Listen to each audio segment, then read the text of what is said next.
Hey guys, namaskar, good morning and welcome back to Marju's vlog. আশা কৰোঁ আপোনালোক ভালে আছে আৰু আপোনালোকৰ আশীৰ্বাদত আমিও ভালে আছোঁ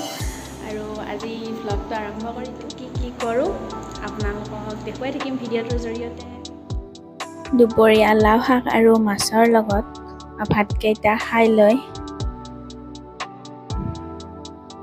আজি ভাবিছোঁ অকমান ওলাই যাওঁ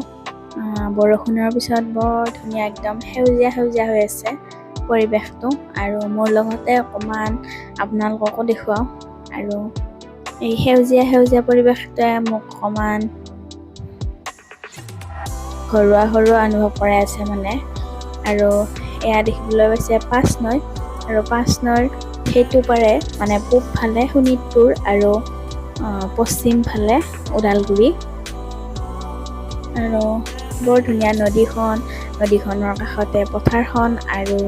ৰাস্তাৰ কাষতে চাহ বাগানখন সঁচাকৈয়ে বৰ মনোমোহা কৰিছে আৰু মোৰ বহুত ভাল লাগিছে সেইকাৰণে মই ভিডিঅ'টো ৰেকৰ্ডিং কৰিলোঁ আৰু আপোনালোককো দেখুৱালোঁ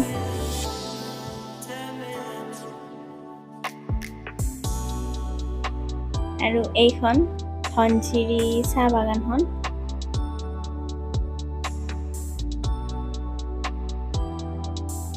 আৰু গোটেই সেউজীয়া একদম বৰ ধুনীয়া লাগিছে আৰু একদম চাফা লাগিছে আপোনালোকে দেখিবই পাৰিছে ইমান ধুনীয়া লাগিছে সেউজীয়া ৰংটোৱে মোক বাৰুকৈ আকৰ্ষণ কৰে আৰু মোৰ অকমান মানে ফুটিয়া চাং বাগানৰ নিচিনা অনুভৱ হৈ আছে মানে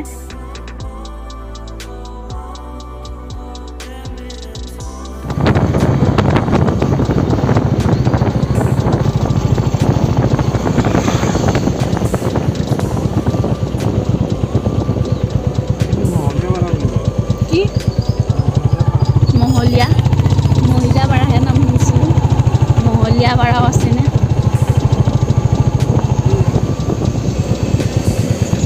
মহলীয়াপাৰা আদৰ্শ চিকিৎসালয়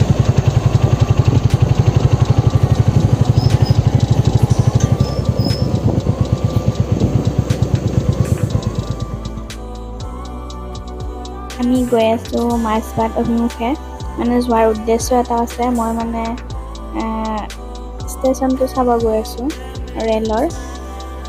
আৰু সেইকাৰণে মানে গৈছোঁ আৰু মই এইফালে কেতিয়াও গৈও পোৱা নাই সেইকাৰণে ভাবিলোঁ আজি ইফালৰ পৰা এনেই অকণমান ফুৰি আহোঁ আৰু এখন মাছবাট টাউনখন আৰু ইয়াৰ পৰা বেছি দূৰো নহয় সেইকাৰণে ভাবিলোঁ গৈ আহোঁ আৰু চাই আহোঁ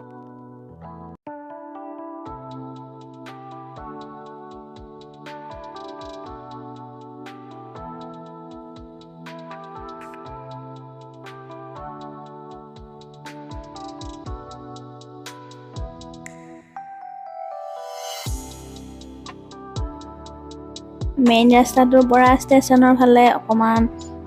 পশ্চিম ফালে সোমাই যাব লাগে আৰু ৰাস্তাটো ইমান ভাল নহয় অকমান বেছি দূৰ নহয় যদিও মানে ৰাস্তাটো বৰ খলা বমা